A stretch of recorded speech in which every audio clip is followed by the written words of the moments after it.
Hi, Jeremy Layport, StrongFirst Senior Instructor. Today I want to talk to you about the walkout and the squat. Last session we went over the wedge, and we're going to briefly discuss that again. Wedging is getting into the bar. So really trying to become one with the bar, getting it into kind of that groove that you want to fit, whether it's a high bar or a low bar, okay? Into the...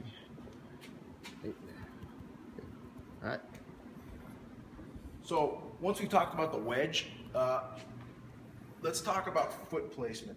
You want your feet, if you're going to stand up with the bar, directly underneath the hips. A lot of times in training, you'll see guys kind of do one of these. Depending upon where they have the rack height set, they'll do all kinds of funky things. People have to get up on their tiptoes. You're not strong. You don't have a strong base of support. Mark Rifkin, I think, said it best. It's all easy till it's heavy. And when it's heavy, you can't pull this type of mumbo jumbo out. So you need to make sure you've got your feet directly underneath your hips. We're nice and wedged. The next thing we want to talk about, that initial breath. Okay. Once again, this is kind of a mini squat. So you need to suck in as much air as you possibly can. Get tight and pressurize your abdomen as much as you possibly can. So when we stand up, we're essentially locking out, we're doing a squat.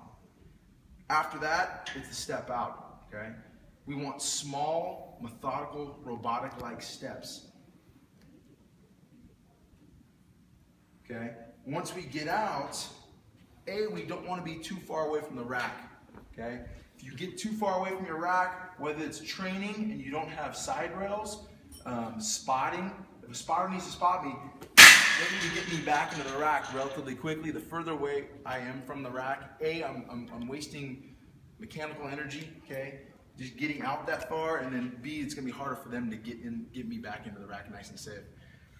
Once I'm out there, as we said, you set your feet up. Essentially, as you step out, those methodical steps, you should be gaining slightly wider base and getting into your squat stance. We want minimal foot adjustment when you get out into there, so we're not taking these massive steps to get reestablished. As you step out, okay, small foot adjustments, what you need to do, lightly glance down if you need to, okay, and then we should be ready to go. The last thing before we get to that descent, you need to repressurize and you need to top the tank back off again, okay? So one more initial breath, and you're ready to go.